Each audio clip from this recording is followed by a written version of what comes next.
오늘 말씀은 갈라디아서 4장입니다. 갈라디아서 4장.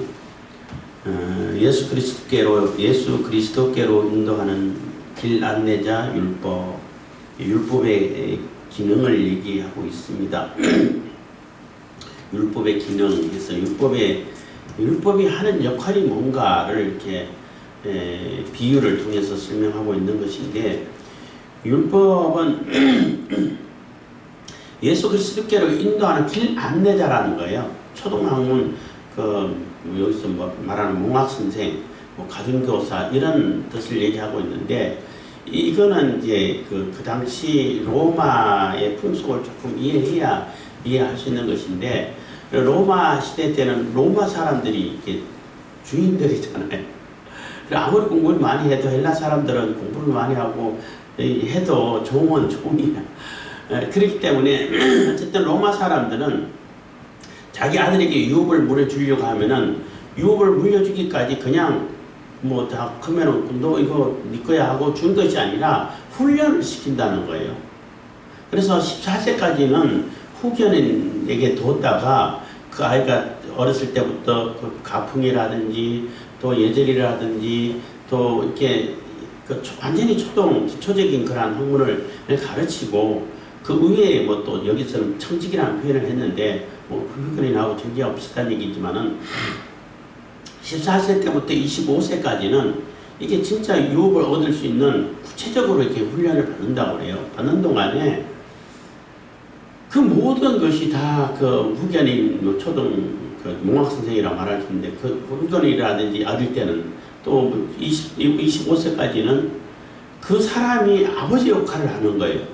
그러니까 들어가고 나가고 할 때도 다 그 청직인데 허락을 맡아야 되고, 일일이 하는 것까지 하나 다 확인을 받아야 되고, 이렇게 하다가 25세가 되면 이제 유업도 물려주지만, 그때부터는 이제 진짜 자기가 주인이 되는 거죠. 아버지 밑에서 또 아버지를 대신해서 주인이 되는 것인데, 이것을 비유로 해서 율법하고 언약하고를 비유를 해주고 있어요. 그러니까 특히 이제 율법은 그 이스마엘하고 또 이제 이삭하고를 이렇게 비유를 해서, 율법을 왜 또 이스마엘에게 또 하갈에게 난 이스마엘을 비유하냐면은, 하갈에게 난 이스마엘은 인간적인 능력으로 났단 말이에요. 그렇잖아요. 10년 동안 기다려도 아이가 없어. 하나님께서는 또 다른 방법으로 쓸 수 있게 하나보다 하고, 아직 내 육체가 능력이 남아있을 때에, 생식 능력이 아직 남아있고 내 힘으로 뭔가를 할 수 있고 내 힘으로 뭔가를 이룰 수 있을 때에 조금 편법을 써서 얻은 아들이 이스마엘이죠. 그렇지만은 이삭은 완전히 육신의 그 생식 능력이 끊어지고 다 사라의 경수도 끊어지고 한 상태에서 하나님께서 다시 회복시켜 주셔가지고 완전히 하나님의 언약으로 낳은 아들이란 말이에요. 인간적으로 낳은 게 아니야. 그렇기 때문에 언약으로 된 것하고 율법하고 비교를 하고 있는데, 그래서 이제 왜 율법을 이렇게 이스마엘로 비교하냐면은, 율법은 자기 의를 가지고 의인이 되고 싶어서 자기 능력으로 의인이 된다라고 생각할 수 있게끔 해주는 것이 율법이란 말이에요. 근데 자기 능력으로 그것을 다 할 수 있냐면 못한다는 거지. 율법의 그 요구를, 율법의 요구를 다 충족시킬 수 있냐 하면은 못 시킨다는 거예요. 그래서 율법을 잘 지키고 훈련받아서, 내 힘으로 안 되니까 언약의 메시아로 오신 그 메시아가 필요하구나, 하나님의 언약이 필요하구나라는 것을 깨닫게 된다고. 그럼 그 언약은 그 초등학문처럼, 몽학선생처럼, 청직이나 흑인인처럼 결코 너는 네 힘으로 안 돼. 예수 그리스도, 그러니까 메시아를 통해야만 돼. 하나님의 언약을 받아야만이 네가 유업을 이룰 수 있는 거야 라는 것을 깨닫게 해준다는 거예요. 그게 율법의 기능이라는 거죠. 그렇기 때문에 율법 필요 없다, 율법 폐기론 얘기하는데 율법 필요 없지 않아요.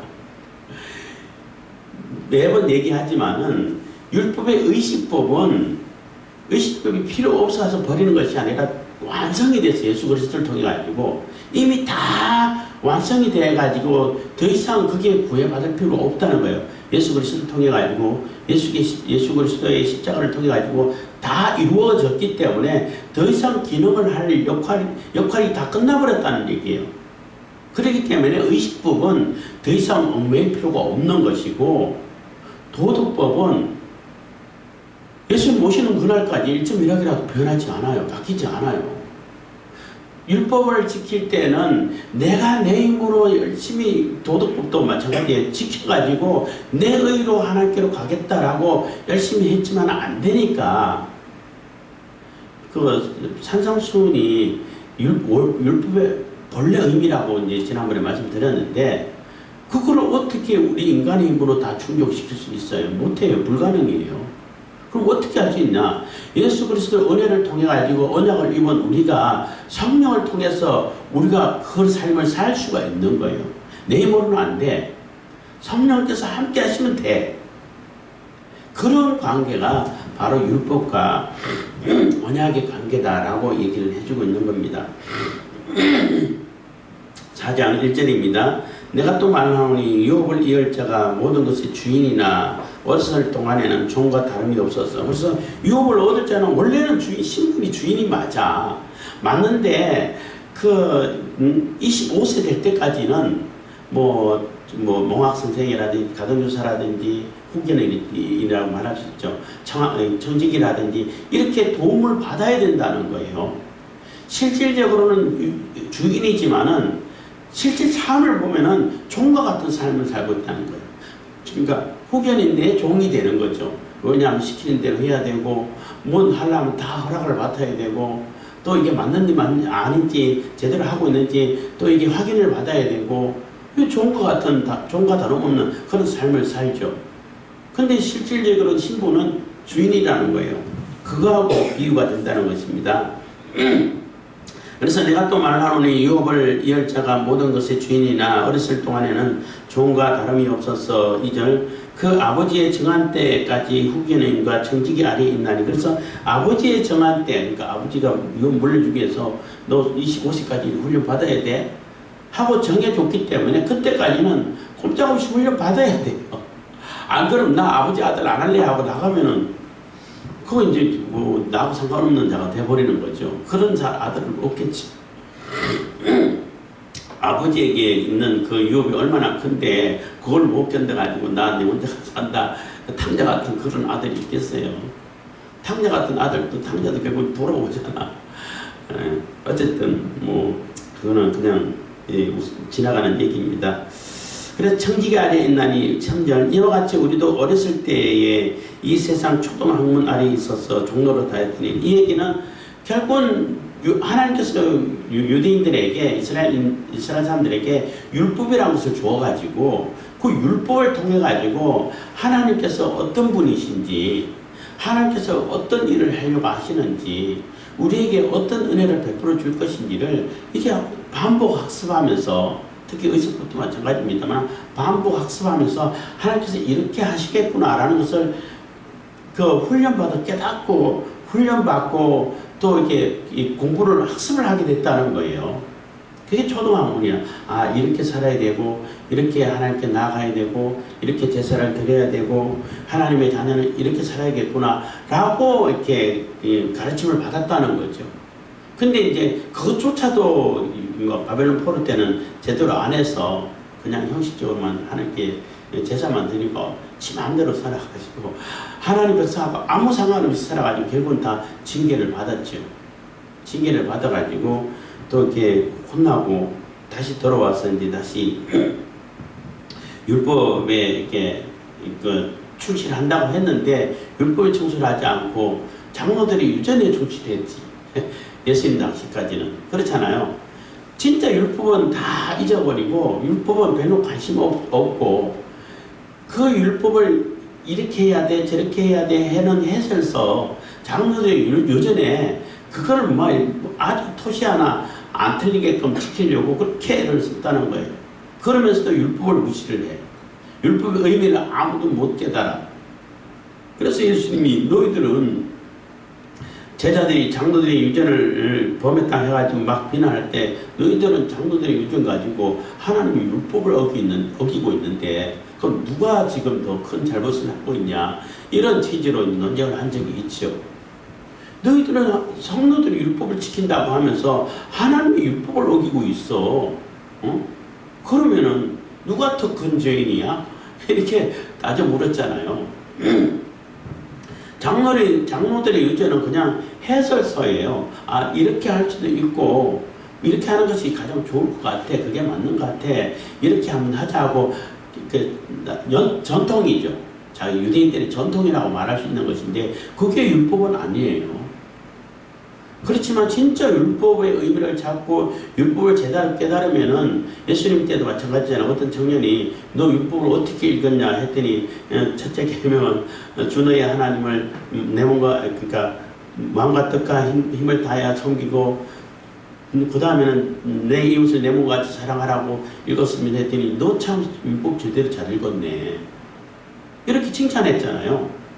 너 율법을 제대로 보고 있다. 그러니까 율법을 제대로 알고 제대로 읽게 되면은 하나님이 무엇을 하시려고 하는지를 깨닫게 되고 그것을 이루기 위해서는 아, 메시아가 필요하구나. 율법의 요구를 다 충족 못 시키는구나 하고 예수님을 만나게 된다고. 그래서 모든 성경은 나에 관해서 기록하고 있다라고 예수님께서 직접 말씀하셨잖아요. 그것처럼 그래서 이와 같이 우리도 어렸을 때에 이 세상 초등학문 아래에 있어서 종로로 다녔더니 그래서 그 율법 아래에 있을 때는 율법이 하라고 한 대로 하기 때문에 종과 같은 그러한 삶을 살 수밖에 없다는 거예요. 그 문구를 따지고 또 뭐 의식법을 따져가지고 요거 이때는 요거 해야 되고 저때는 저거 해야 되고 그렇게 거의 뭐 겉으로 볼 때는 기계적인 삶을 살 수밖에 없는 상태잖아요. 그러니까 종로로 다 하고 있다는 겁니다.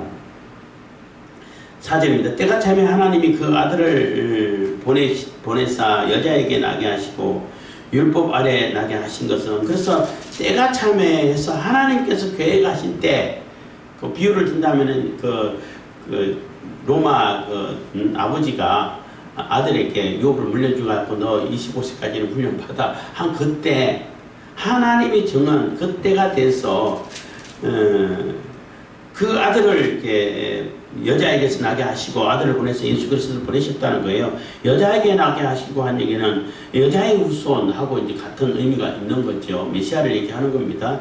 요즘 우리가 이해할 수 있는 것은 뭐 지난번에 말씀드렸습니다만은 대리모 개념으로 마리아를 사용하셨다는 겁니다. 마리아가 굉장히 큰 은혜를 입었다고 말할 수 있는 거죠. 뭐 그러니까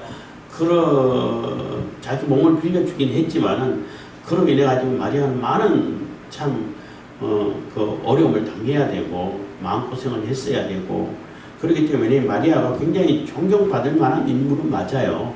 함부로 우리가 마리아를 욕하고 뭐 우리하고 같은 사람이라고 해가지고 같은 존엄은 같은 존엄이지만은 우리가 막 함부로 해도 될 만한 그런 사람은 아니에요. 굉장히 그 어린 나이에 요즘은 뭐 나이 있지만 그때는 뭐 이렇게 10대일 텐데 10대 뭐 후반 정도 될 텐데 얼마나 마음고생 많았겠어요. 그래서 존경할 만한 인물은 맞아요. 근데 숭배의 대상은 아니에요.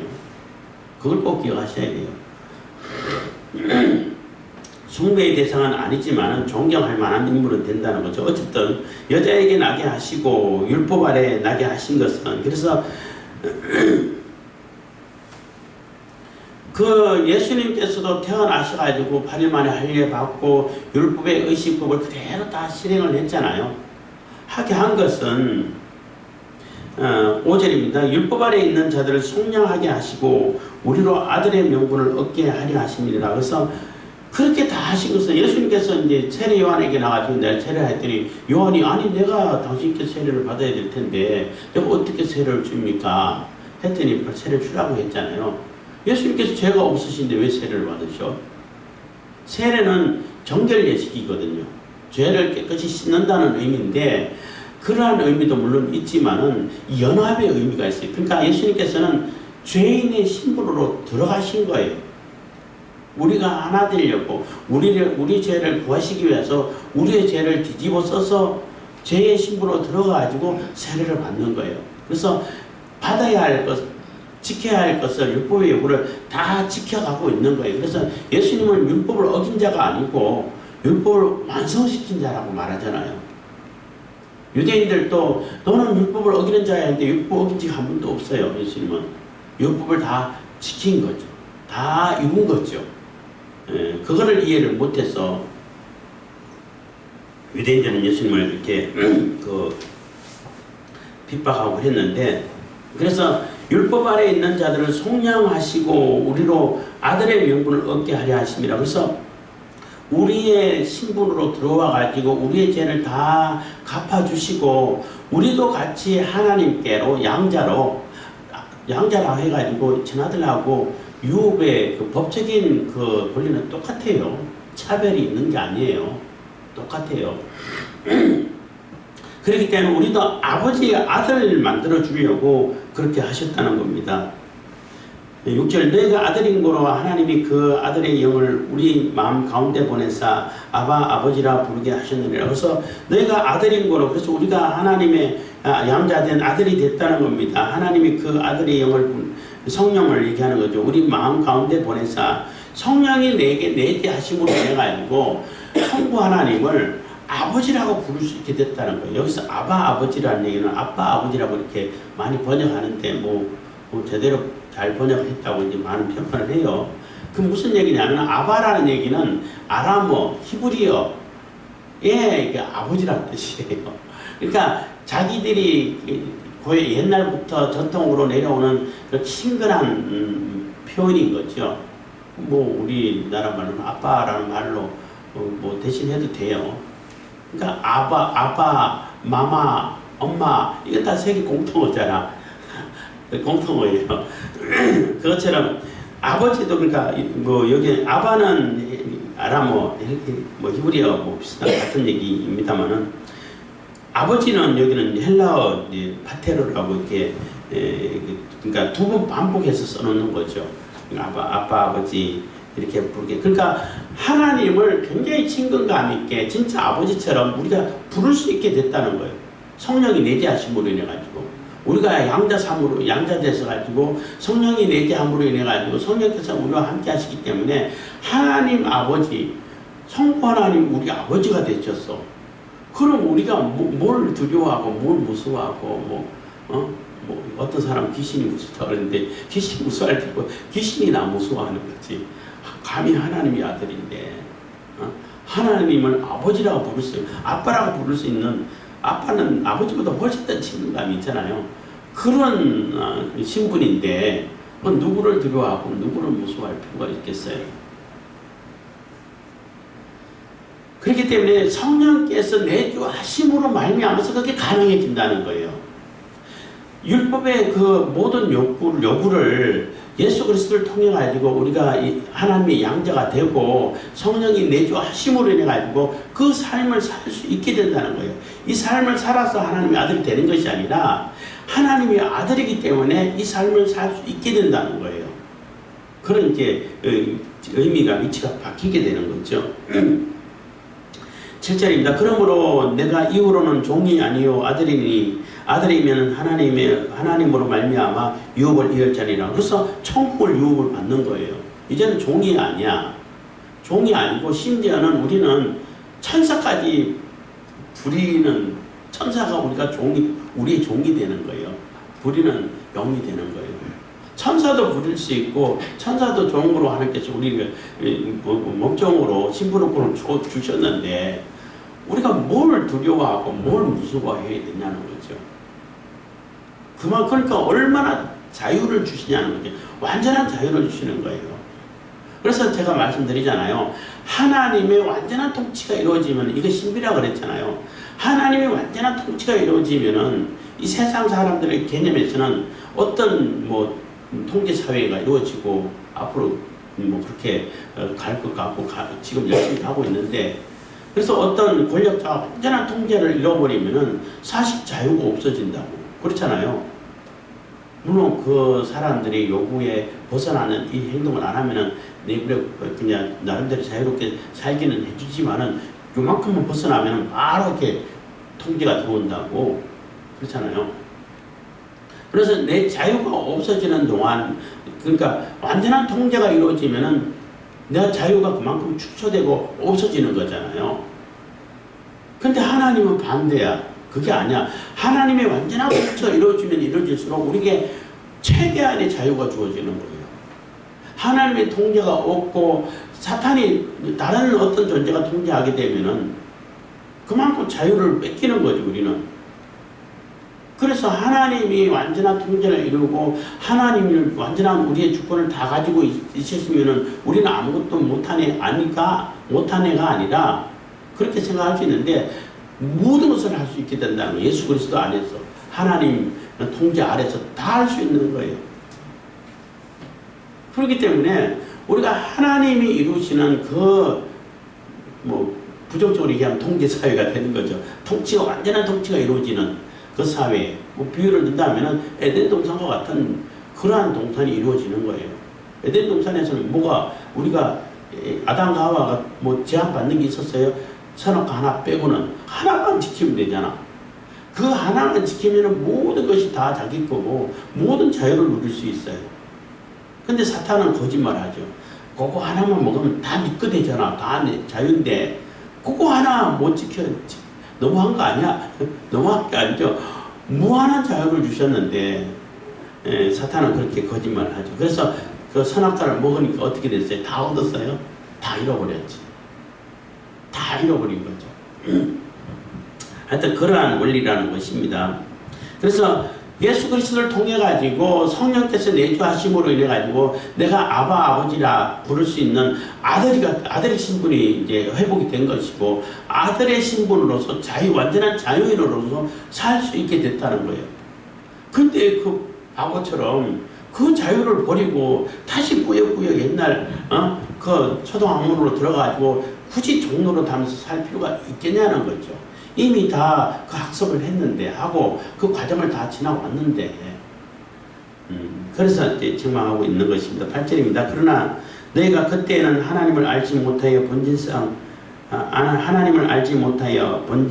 하나님이 아닌 자들에게 종노릇 하였더니, 그래서 하나님을 모를 때는 우상에 빠지기도 하고 그게 전부인 것처럼 생각하고 이렇게 지냈다는 거예요. 과거에는 그랬지만은 지금은 너희들 하나님을 알고 하나님도 너희 아실 바가 되지 않냐. 9절 이제는 너희가 하나님을 알 뿐더러 하나님의 아신 바 되었거늘 어찌하여 다시 약하고 천한 초동학문으로 돌아가서 다시 저희의 종노릇 하려 하느냐. 그래서 이제는 하나님이 어떤 분이고 우리가 하나님을 아버지라고 부를 수 있는 그런 신분이 됐는데 하나님도 너희들을 아들로 여겨주시고 아들로 삼아주시고 아들로 받아주셨는데 하나님이 아신 바 됐다는 얘기는 그 얘기예요. 그렇게 됐는데 그 신분을 또 버리고 탕자처럼 저 멀리 타국으로 도망가려고 그러냐는 거예요.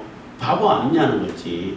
또 율법 안에 들어가지고 율법이 이러는 대로 시킨 대로 이미 다 그 과정을 거쳐왔는데 이미 율법을 받아가지고 유업을 받았는데 아버지라고 부를 수 있는 완전한 자유인으로서 성령을 통해 가지고 하나님의 아들이 됐는데 그거를 그대로 다 버리고 다시 또 율법 아래로 초동학문 안에 들어가지고 그대로 받는다는 얘기는 너무 무섭지 않냐는 거예요. 너무 바보스럽지 않냐는 거예요. 10절입니다. 너희가 날과 달과 절기와 해를 삼가 지키니. 그래서 가가지고 또 월삭을 지키고 또 또는 날짜 잘 정해가지고 지키고 안식일도 마찬가지입니다. 안식일에 대해서 할 말이 많지만은 히브리서 할 때 말씀드렸습니다만은 안식일이 토요일이 안식이고 그것이 변하지 않는 것이 아니에요. 예수 그리스도를 통해 가지고 예수 그리스도의 안식일에 들어온 자는 모든 날이 다 안식일이 된 거예요. 그래서 안식일이 주일로 바뀌어서 이렇게 조금 주일도 안식일은 안식일 맞아요. 맞는데 그렇게 아주 유치한 논리를 가지고 설명하면은 너무 웃겨요. 그렇게 바뀌었다고 성경에 어디 얘기를 해? 없잖아. 그렇지만은 안식일에 들어왔기 때문에 모든 날이 다 안식일이 되고 우리가 제사장과 같이 된 거예요. 제사장은 안식일 토요일 날에만 제사 드렸나요? 매일 아침 번제, 저녁 번제 매일 드리는데 제사장은 모든 날이 다 안식일이에요. 안식일처럼 그 말씀을 지키고 제사를 드리고 해야 돼요. 우리가 그냥 수요일을 예배 드린다 해서 너 안식일도 아닌데 예배를 드려? 응? 너는 그거는 안 되는 거야. 하고 하나님께서 혼내시나요? 아니잖아. 금요일 날 찬양 기도회 하고 예배 드려도 하나님께서 기뻐 받으시잖아요. 그렇잖아요. 안식일 날 저 예루살렘에만 가가지고 제사를 드리고 어떤 분이 유월절을 아시나요? 유월절을 지키시나요? 이렇게 언제 한번 얘기를 들었는데 갑자기 들어가지고 제가 대답을 제대로 못했는데 그럼 그 사람들은 아직도 양 잡고 소 잡고 비둘기 잡나요? 어디서 잡아요 그러면? 안 잡잖아. 그리고 잡으려면 아무 데서 잡으면 안 돼. 예루살렘 성전에 가서 잡아야 돼요. 그거 정결한 걸 여기서 그까지 가져가려고 그러면은 뭐 힘들잖아. 그럼 거기 가서 사야 돼. 근데 또 더 큰 심각한 문제는 예루살렘 성전이 없어져 버렸어. 건물로 된 성전이. 이슬람 모스크가 서 있어요. 그럼 어떻게 이걸 좀 못 지키잖아. 그런 바보 같은 생각을 해서는 안 된다는 겁니다. 그래서 이제 너희가 하나님을 알 뿐더러 하나님이 아신 바 되었거늘 어찌하여 다시 약하고 선한 초동 학문으로 돌아와서 다시 저희에게 종노릇 하려 하느냐. 10절 너희가 날과 달과 절기와 해를 삼가 지키니 유대인이기 때문에 유대인의 풍습은 유대인의 전통으로 유대인이기 때문에는 자기들이 지켜요. 우리나라가 뭐 설날 추석 절기를 나름대로 전통으로 지키는 것처럼 그거는 유대인으로서 지키는 거야. 유대인이니까 지키는 거겠죠. 구원하고는 상관이 없습니다. 그래서 유대인이기 때문에 할례를 받고 절기를 지키고 하는 것은 유대인 사회에서 유대인 공동체에서 내가 유대인으로서 살려면은 다 지켜야 돼요. 11절 내가 너희를 위하여 수고한 것이 헛될까 두려워하노라. 그래서 바울이 얼마나 수고하고 얼마나 어렵게 복음을 전하고 가르치고 복음 안에서 하나님의 자녀되게 해주시고 이렇게 가르쳤는데 그게 다 헛수고로 되면은 안 되지 않냐는 거예요. 그게 오히려 두렵다는 겁니다. 13절 내가 처음에 육체의 약함을 인하여 너희에게 복음을 전하는 것을 너희가 아는 바라. 그래서 처음에 어떻게 복음이 전해지고 갈라디아 사람들을 만나게 됐냐는 것을 이렇게 떠올리게 하는 거예요. 14절 너희를 시험하는 것인데 육체에 있으되 이것을 너희가 업신여기지도 아니하며 버리지도 아니하고 오직 나를 하나님의 천사와 같이 또는 그리스도 예수와 같이 영접하였도다. 그래서 바울이 갈라디아 성도들에게 가게 된 것은 굉장히 열악하고 어려운 상황에서 갔어요. 이렇게 근데 너희를 시험하는 것이 이게 도대체 뭘까 해서 여러 가지 추측을 하고 있어요.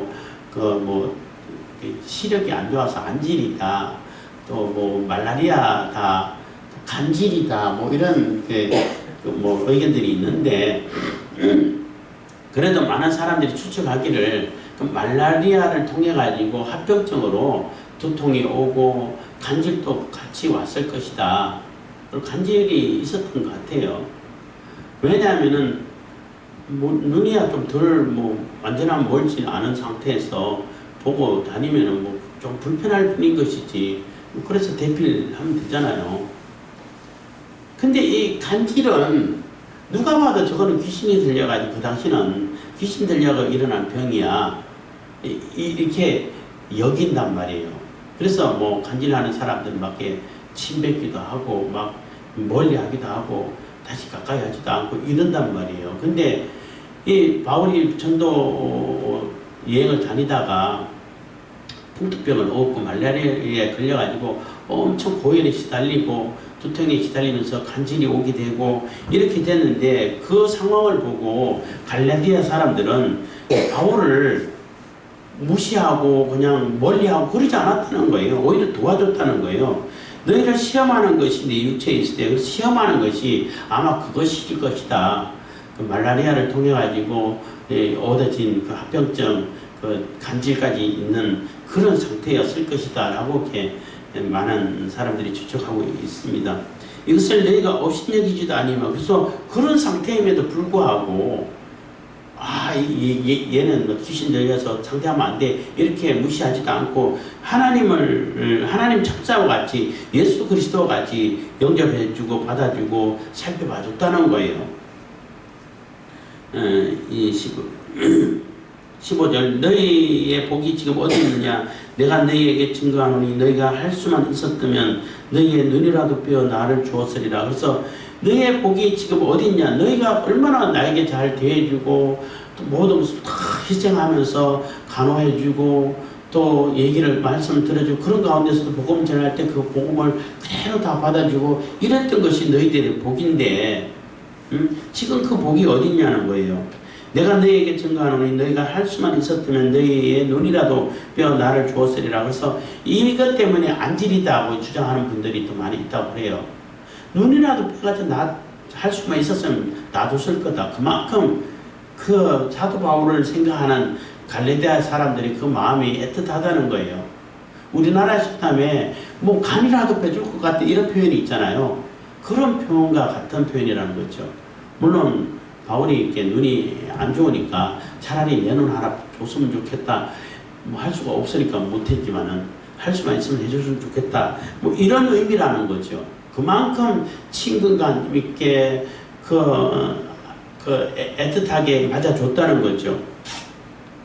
그렇게 해가지고 이제 복음을 받아들이고 가르치고 이렇게 했는데 지금 그 복이 어디냐는 겁니다. 16절 그런즉 내가 너희에게 참된 말을 함으로 원수가 되었느냐. 그래서 지금 너희들이 하는 행동이 올바르지 않아. 복음으로 다시 들어오고 언약으로 다시 들어와야 돼.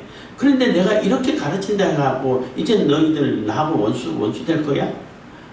그 거짓 선지자들이 또 거짓 교사들이 와가지고 바울은 사도도 아니야. 너희들 어떻게 믿음만 가지고 구원받을 수 있어 생각해봐. 뭔가 해야 되는 게 있지 않아? 할례라도 받아야 돼. 이렇게 유혹할 때 홀딱 넘어가 버렸는데 그게 잘못됐다고 가르친다고 하니까 물론 거짓 교사들은 막 화를 내겠지만은 생각을 해보라는 거예요. 내가 진실을 얘기하고 있는데 올바른 얘기를 하고 올바른 복음을 얘기하고 있는데 너희들 나하고 원수처럼 지낼 거야? 하는 얘기가 된다는 거죠. 그래서 이게 사람들이 물론 이제 뭐 여담입니다만은 사람들이 진실을 얘기해 주면은 잘 안 들으려고 해. 내 귀에 듣고 싶은 얘기, 내가 그렇게 생각하는데 나하고 같은 비슷한 생각을 얘기해 주고 그게 뭐 왜곡이 됐든지 잘못됐든지 상관없이 그렇게 얘기해 주고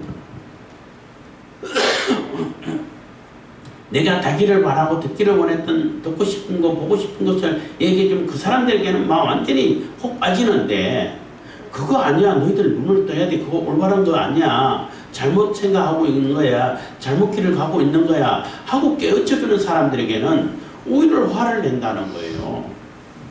오히려 그 사람들을 떠나려고 그런다고 그 사람들을 멀리 하려고 그런다는 거지. 나중에 후회하고 뭐 할지언정.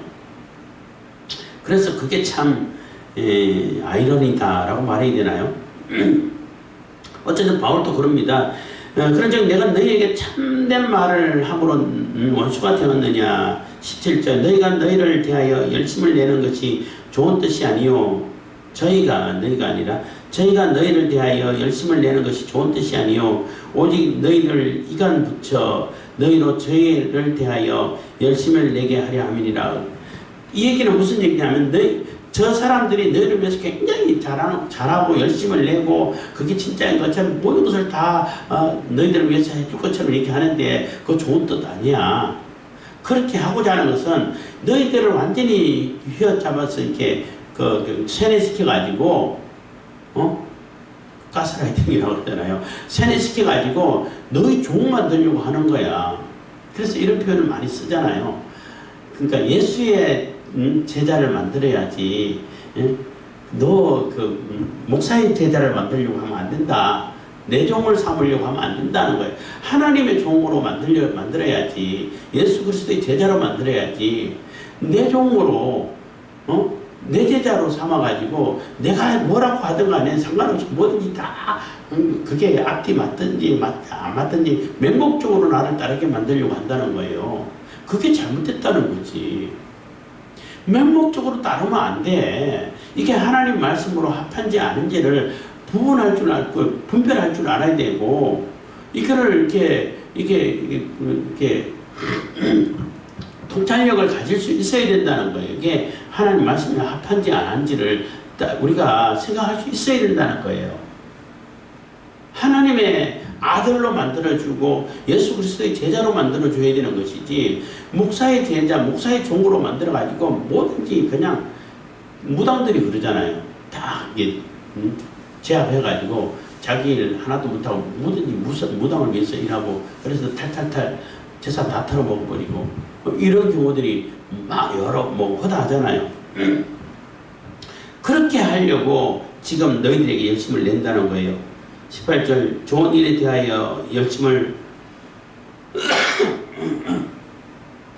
좋은 일에 대하여 열심으로 사모함을 받음은 내가 너희를 대하였을 때뿐 아니라 언제든지 좋으니라. 그래서 좋은 일에 대하여는 복음에 대하여는 열심으로 사모함을 받으면 그러니까 복음에 대해서 하나님 말씀에 대해서 열심을 가져야 된다는 거예요. 그거는 언제든지 좋다는 거죠. 내가 너희를 대하였을 때뿐 아니라 언제든지 좋다는 얘기는 그때도 열심히 좋고 하나님 말씀 때문에 복음 때문에 내가 어려운 상황이라도 받아주고 눈이라도 빼줄 것 같처럼 이렇게 한 형제처럼 지냈지 않냐. 그때도 좋게 받아진 것처럼 지금도 언제든지 하나님 말씀을 근거로 하나님 말씀이 중심되고 복음이 중심된다면 언제든지 좋게 받아야 된다는 거죠. 거짓 교사들이 종이 될 게 아니라 맹목적으로 따를 것이 아니라 19절입니다. 나의 자녀들아 너희 속에 그리스도의 형상이 이루기까지 다시 너희를 위하여 해산하는 수고를 하노니. 그래서 바울은 내가 다시 해산하는 수고를 하겠다. 내가 힘들지만은 어렵지만은 다시 수고를 해가지고 다시 가르치겠다 하는 얘기가 되는 거예요. 그러니까 나의 자녀들아 너희 속에 그리스도의 형상이 이루기까지 그리스도의 분량이 되기까지 이렇게 성장해가는 성화되어가는 그렇잖아요. 성화되어가는 그 과정을 위해 가지고 내가 다시 수고를 하겠다는 거예요. 해산하는 수고를 비유하는데 우리가 일상생활에서 겪을 수 있는 가장 큰 고통이 해산의 수고라고 그러잖아요. 해산할 때는 많이 듣는 얘기입니다만 다시는 안 날 거야. 이런 얘기를 어렵지 않게 다 듣잖아요. 여성들에게. 근데 애를 낳고 그 아이를 안는 순간에 그 고생을 다 잊어버린다는 거예요. 그래서 또 아이를 낳고 싶어. 이렇게 된다는 거예요. 그러니까 생명을 얻는 그 기쁨이 그 수고하는 해산의 고통보다도 더 크다는 거지. 그래서 이제 이사야라든지 예레미야라든지 할 때에 생명을 얻지 못한 상태에서 해산의 고통만 있으면은 그 얼마나 큰 어려움이고 고통이냐는 거예요. 저주냐는 거예요. 내 해산의 고통을 얻어하고 생명을 얻었으면은 그 기쁨이 그동안 많은 어려움과 고통이 다 상쇄되고 그 기쁨이 더 클 텐데 그 웃으면은 너무나 허망하지 않냐는 거예요. 근데 이제 바울은 다시 너희들의 그 복음의 싹을 틔우기 위해서 생명 그 복음의 이렇게 믿음의 싹이 커서 자라고 장성한 분량까지 자라게 하기 위해서 다시 내가 그 해산의 고통이라도 내가 수고를 하겠다는 겁니다. 그만큼 갈라디아 성도들이 다시 복음으로 돌아와서 정상적인 신앙의 성장을 이루어가는 것을 간절히 소망한다는 거죠. 20절입니다. 내가 이제라도 너희와 함께 있어 내 음성을 변하려 하면 너희를 대하여 의심이 있음이라. 그래서 이제라도 너희와 함께 있어 너희에게 와가지고 내 음성을 변한다는 얘기는 이 앞부분까지는 너무 화가 나가지고 어리석다. 생각 좀 해봐라. 이렇게 야단쳤잖아요. 이제 부드럽게 다시 얘기할 테니까 이 얘기가 되는 거예요. 변하려 하면 너희에 대하여 의심이 있으면 그래서 다시 차분하게 내 음성도 흥분 감정도 가라앉히고 다시 차분하게 다시 가르치겠다는 거예요. 그거는 또 제대로 안 가르치면은 또 이렇게 홀딱 넘어갈 수가 있지 않냐, 그런 의심이 있기 때문에 차분차분하게 다시 가르치겠다는 겁니다. 다시 해산의 수고를 거치겠다는 거죠. 21절입니다. 내게 말하라. 율법 아래 있고자 하는 자들아, 율법을 듣지 못하였느냐. 그래서 율법 아래 있고자 하는 자들에게 다시 율법을 비유로 해가지고 쭉 설명하는 거예요. 기록된 바 아브라함이 두 아들이 있으니 하나는 계집종에게서 하나는 자유하는 자에게서 났다 하였으나, 그래서 계집종에게 얘기는 하갈, 이스마엘을 얘기하는 거예요. 이스마엘은 율법을 상징하는 것이고 여기서 비유를 그렇게 하는 거죠. 이삭은 언약을 상징하는 겁니다. 계집종에게서는 육체를 따라 낳고 자유하는 여자에게는 약속으로 말미암았느니라. 이것은 비유니 이 여자들은 두 언약이라. 하나는 신의 산으로부터 종을 낳은 자니 곧 하갈이라 는 얘기입니다. 이 하갈은 아라비아에 있는 신의 산으로 지금 있는 예루살렘과 같은 데니 제가 그 자녀로 더불어 종노릇하고, 그래서 지금 예루살렘과 같은, 그 당시에는 예루살렘 성전도 있고 했으니까 같은 것인데, 눈으로 보이는, 이게 겉으로 보여지고 형상으로 보여지는, 그러니까 인간의 능력으로 인간이 뭔가를 의식적으로 할 수 있는 그런 모습이라는 거예요. 그러니까 아라비아에 있는 그 신의 산이 사우디아라비아에 있는 것이, 거기가 신의 산 맞아요. 왜냐하면 지금 뭐 그 증거들이 다 나타나 보이고, 그러니까 이렇게 된 맨날 표현하는데, 두 번째 그 홍해를 건너서 사우디아라비아에 있는 그 산 보면은 진짜로 뭐 이스라엘 백성들이 광야 생활을 하면서 지냈던 흔적이라든지 그림이라든지 같은 성경에서 말하는 그 구조, 환경을 설명하는 거 있잖아요. 너무나 똑같아요. 신의 산도 그때 4분의 1 정도는 시커멓게 타 있어. 불이 붙어 있다고 그랬잖아요. 그리고 뭐 재단 쌓았던 흔적이라든지 다 있어요. 그게 맞는 거지. 지금 성경 지도에 나오는 신의 산, 신의 반도 안에 있는 산, 그거는 아니, 우리 학자들이 그냥 별 생각 없이 그게 지목해가지고 된 것이고, 그게 아라비아에 있는 것이 맞아요. 여기서도 아라비아에 있다고 그러잖아요. 그래서 그거 설명하기 어려우니까, 시나이 반도까지 다 아라비아에 속한다. 이렇게 설명하기도 하는데, 사우디아라비아에 있는 우리가 고고학적으로 발견된 그 산이 신의 산 맞다고 봐야 돼요. 그리고 사도 바울이 아라비아에 갔다는 것도 아마 신의 산에 가지 않았을까 이렇게 생각할 수 있는데, 어쨌든 그거는 길게 얘기할 필요는 없으니까.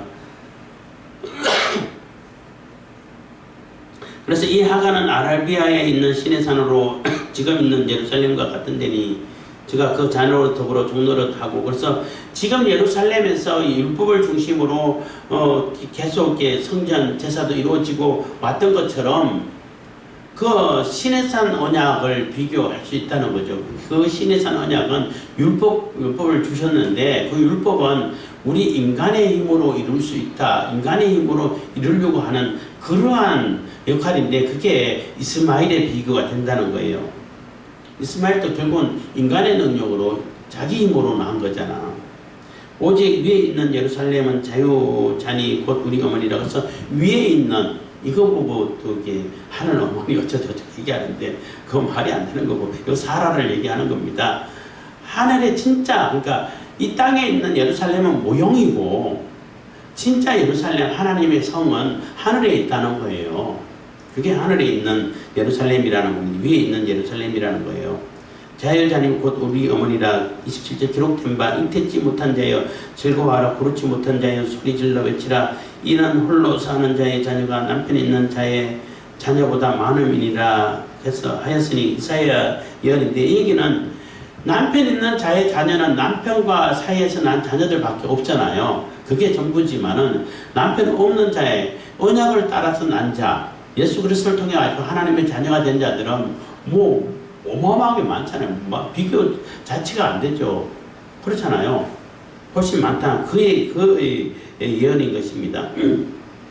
28절 형제들아 너희는 이삭과 같이 약속의 자녀라. 그래서 이삭처럼 약속의 자녀라는 거죠. 이삭은 인간의 능력으로 난 것이 아니라 약속을 따라서 났다는 거예요. 29절 그러나 그때 육체를 따라 난 자가 성령을 따라 난 자를 핍박한 것 같이 이제도 그러하도다. 그래서 이스마엘이 이삭을 막 희롱하고 그랬잖아요. 그래서 쫓아냈는데 그것처럼 율법을 지키는 자들은 내가 율법을 이만큼 지키고 있는데 너는 왜 그만큼 못 지켜? 이렇게 된다는 거죠. 그렇잖아요.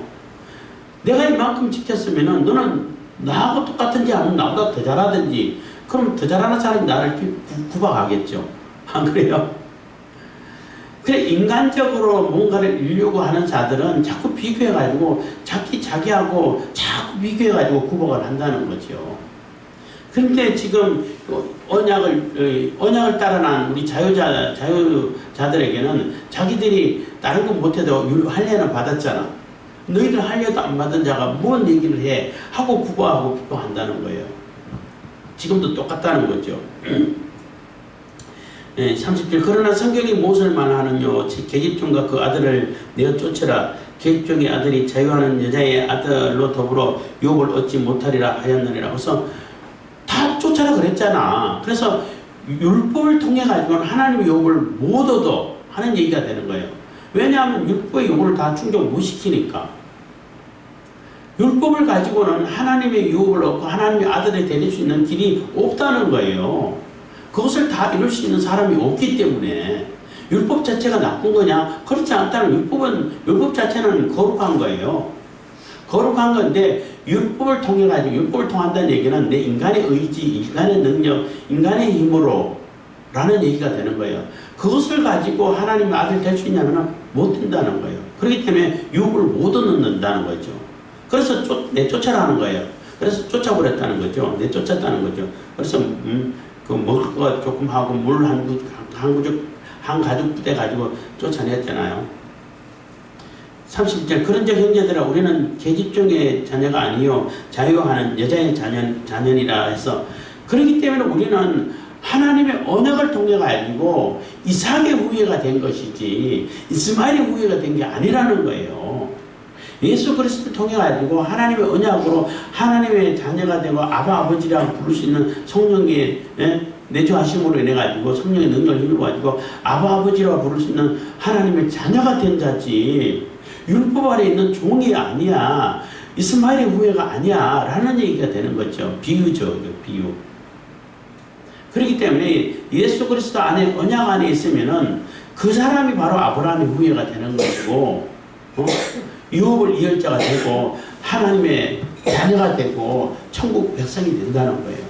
그래서 언약이냐 율법이냐 언약을 통해서만이 우리가 하나님의 자녀가 될 수 있는 것이지 율법은 그냥 우리가 기초학문을 배우기 위한 학습을 하기 위한 그러한 기능밖에 못하는 거야.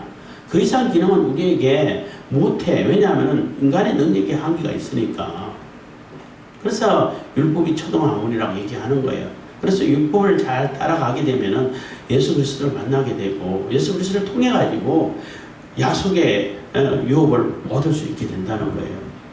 기도하겠습니다. 사용해 주시니 감사합니다. 이 시간에도 은혜와 복 베푸시면 감사드립니다.